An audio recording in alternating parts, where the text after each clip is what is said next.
Assalamualaikum warahmatullahi wabarakatuh. Kami dari kelompok 4 akan mempresentasikan tentang etika, tanggung jawab sosial perusahaan, keberlanjutan, dan tata kelola dalam bisnis internasional. Saya Sally Putri Utami. Di sini saya akan memperkenalkan anggota kelompok saya yang lain, yaitu ada Ferdi Gunawan, ada Melisa Astria Indah, dan juga ada Nadia Desna Maura. Yang pertama, perilaku etis dan pentingnya dalam internasional bisnis. Perilaku etis merupakan tentang melakukan hal yang benar untuk perusahaan, karyawan, masyarakat, pemerintah, dan lingkungan alam, dengan tujuan bagi pengusaha yaitu untuk mendorong kesadaran moral dan memberikan batasan-batasan bagi para pengusaha atau pelaku bisnis untuk menjalankan good business dan tidak melakukan dirty business. Dengan demikian, para pelaku bisnis memiliki aturan yang dapat mengarahkan dalam mewujudkan citra dan juga manajemen bisnis yang baik, sehingga dapat diikuti oleh semua orang yang mempercayai bahwa bisnis tersebut memiliki etika yang baik. Tidak hanya itu, selain itu dapat menghindari citra buruk seperti penipuan serta cara kotor dan licik. Bisnis yang memiliki etika baik biasanya tidak akan pernah merugikan bisnis lain, tidak melanggar aturan hukum yang berlaku, tidak membuat suasana yang tidak kondusif pada saingan bisnisnya, dan memiliki izin usaha yang sah. Komponen perilaku etis di sini terdapat 4, yaitu yang pertama ada etika. Etika adalah prinsip dan nilai moral yang mengatur perilaku orang, perusahaan, dan pemerintah mengenai benar dan juga salah. Yang kedua ada tanggung jawab sosial perusahaan atau CSR. Ini mengacu pada pengoperasian bisnis dengan cara yang memenuhi atau melebihi ekspektasi etis, hukum, dan komersial dari pelanggan, pemegang saham, karyawan, dan komunitas tempat perusahaan melakukan bisnis. Yang ketiga ada keberlanjutan, berarti memenuhi kebutuhan umat manusia saat ini tanpa mengganggu kemampuan generasi mendatang untuk memenuhi kebutuhan mereka. Dan yang terakhir, yang keempat, yaitu ada tata kelola perusahaan, merupakan sistem prosedur dan proses di mana perusahaan dikelola, diarahkan, dan dikendalikan. Tata kelola perusahaan menyediakan sarana bagi direktur dan manajer organisasi untuk menjalankan perilaku etis, tanggung jawab sosial perusahaan, dan juga keberlanjutan. Nah, hal ini tuh seperti reputasi mempengaruhi kesuksesan individu, reputasi juga penting bagi perusahaan. Kegagalan untuk melindungi dan memelihara citra perusahaan diterjemahkan menjadi kinerja yang buruk dan potensi kehancuran. Hal ini bahkan lebih penting dalam bisnis lintas batas di mana perusahaan terus-menerus berada di bawah pengawasan pemangku kepentingan di banyak negara. Selanjutnya ada nilai perilaku etis. Mengapa penting bagi perusahaan yang menjalankan bisnis internasional untuk berperilaku etis? Hal ini tuh menjadi sangat penting. Mengapa? Karena perusahaan dengan reputasi untuk standar etika yang tinggi akan mendapatkan keuntungan dalam memperkerjakan, memotivasi karyawan, bermitra, dan berurusan dengan pemerintah asing.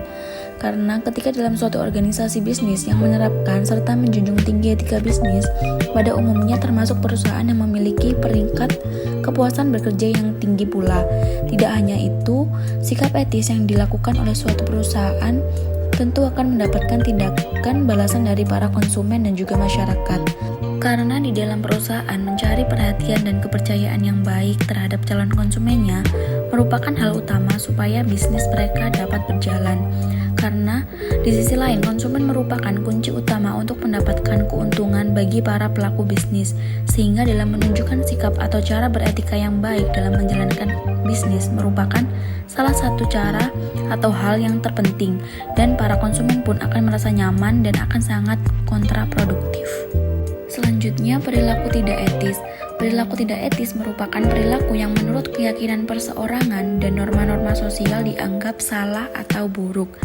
Nah, supaya dapat mencegahnya perilaku tidak etis ini akan terjadi, maka manajer harus selalu waspada tentang aktivitasnya saat ini dan potensialnya. Dengan praktek yang cukup, manajemen dapat mengembangkan pendekatan sistematis untuk memindai dan juga menciptakan budaya di dalam perusahaan yang mendukung kewaspadaan dan analisis berkelanjutan dari potensi masalah etika tersebut. Standar dan dilema etika di seluruh dunia. Pertanyaannya, apakah standar etika seragam di seluruh dunia? Jawabannya tidak. Dan juga tidak ada standar global untuk perilaku etis. karena setiap masyarakat mengembangkan tradisi, nilai, sikap, norma, adat istiadat, dan hukumnya sendiri. Setiap budaya mengembangkan nilai-nilai etika dan pemahamannya sendiri tentang prinsip-prinsip etika. Perilaku yang sesuai dalam satu budaya dapat dianggap tidak pantas atau tidak etis di tempat lain. Contohnya yaitu, yang pertama, di beberapa bagian Afrika, menerima hadiah mahal dari pemasok dapat diterima meskipun tidak pantas di tempat lain.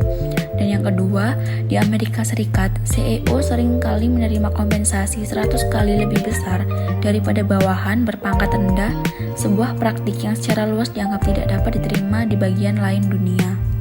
Relativisme dan normativisme.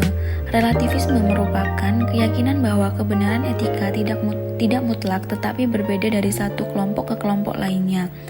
Sedangkan normativisme merupakan keyakinan bahwa standar perilaku etis bersifat universal dan perusahaan serta individu harus berusaha menjunjung secara konsisten di seluruh dunia. Nah, pada kenyataannya, sebagian besar perusahaan menerapkan kombinasi relativisme dan normativisme di luar negeri, dan sebagian besar perusahaan mencapai keseimbangan antara nilai-nilai perusahaan yang dikembangkan di negara asal dan nilai-nilai etika lokal.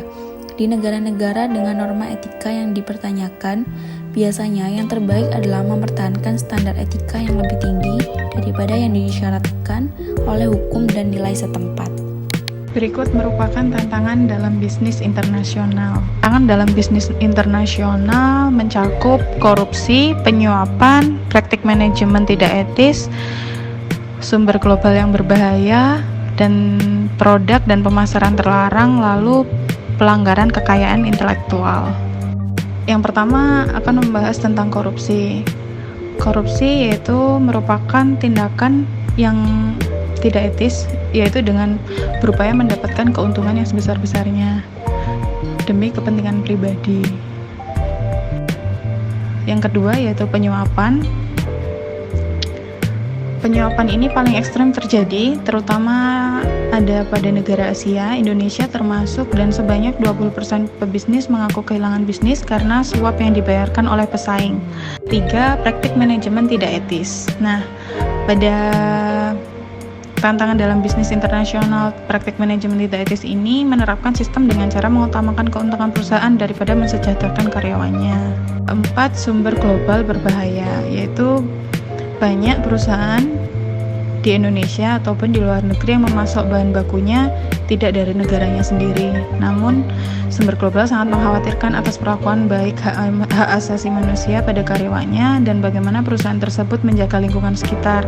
Banyak sekali pemasok bahan baku dari luar negeri itu mempekerjakan anak di bawah umur dan tidak memberi upah yang selayaknya, atau bisa dikatakan memberi upah di bawah standar.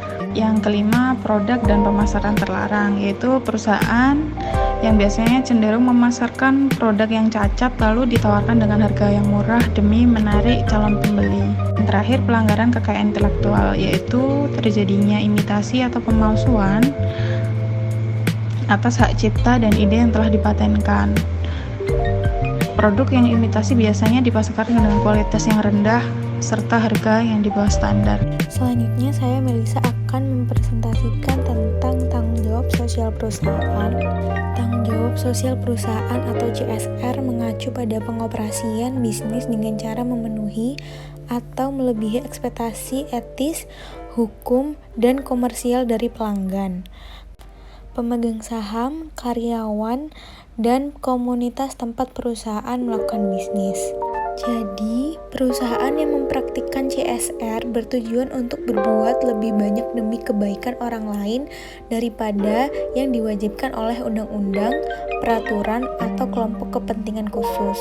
Selanjutnya, pengaturan tanggung jawab sosial perusahaan. CSR adalah konsep yang luas dan dapat diterapkan ke berbagai pengaturan seperti yang diilustrasikan pada gambar di bawah ini.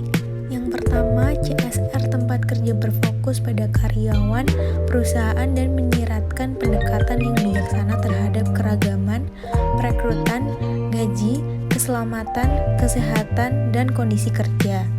Yang kedua, CSR Marketplace menekankan interaksi perusahaan dengan pelanggan, pesaing, pemasok, dan distributor.